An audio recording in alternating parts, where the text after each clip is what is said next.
Dieu doit atteindre le but auquel son cœur est attaché, c'est-à-dire un peuple, même si n'est qu'un dixième, un reste, un peuple qui répondra au désir de sa volonté, au désir de son propre cœur, qui lui donnera satisfaction dans l'attention totale de sa volonté, pour qu'il l'obtienne de voir et ce qui doit être vu, qui fera tout le reste, c'est le Seigneur.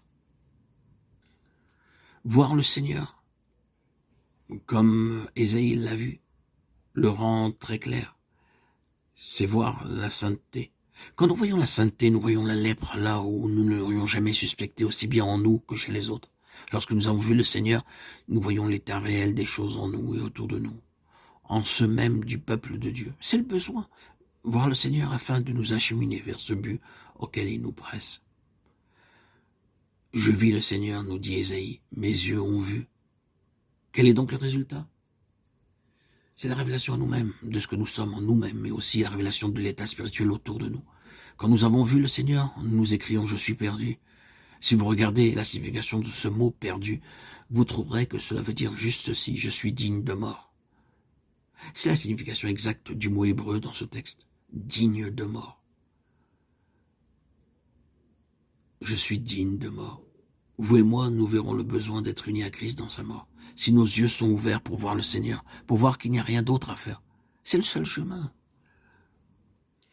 Ce ne sont pas seulement des mots et des idées. Ce que je veux que nous voyons est ceci, que l'œuvre de l'Esprit de Dieu en nous, par laquelle nos yeux s'ouvrent pour voir le Seigneur, aura pour résultat de nous faire sentir que la seule chose la meilleure pour nous, c'est de mourir, c'est d'en finir avec nous-mêmes.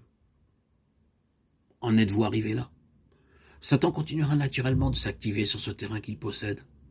En fait, chez beaucoup de personnes, en essayant de les forcer à mettre fin à tout cela, pour intervenir sur quelque chose que l'Esprit de Dieu est en train de faire. Détourner cette chose à son avantage et créer une tragédie. Restons dans le domaine spirituel et reconnaissons que le Seigneur travaillera en nous pour sa propre gloire et pour de glorieuses possibilités en nous amenant à la place où nous sentons profondément et terriblement que la meilleure chose pour nous, c'est de mourir. Alors, il nous aura mis d'accord avec sa propre pensée à notre sujet. Je suis perdu. Et le Seigneur pourrait bien dire, exactement, je l'ai su tout le temps. Il m'a été difficile de le faire savoir. Tu es perdu. Quand nous arrivons à cette place, nous arrivons au lieu où nous pouvons commencer. Tant que nous nous imposons continuellement occupant la place comme Osias entrant dans le temple, dans le sanctuaire occupé actif en nous, en ce que nous sommes, tant que nous remplissons le temple, le Seigneur ne peut rien faire. Notre moi prend trop de place. Il dit, regarde, tu dois sortir et arriver au lieu où, de ta propre volonté, tu te dépêcheras de sortir parce que tu verras que tu es lépreux. Un lépreux.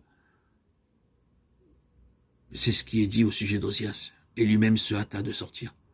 À la fin, il réalisa que ce n'était pas un lieu pour lui. Lorsque le Seigneur nous amène à cet endroit, je suis perdu, ce n'est pas ma place. Alors il peut commencer du côté positif.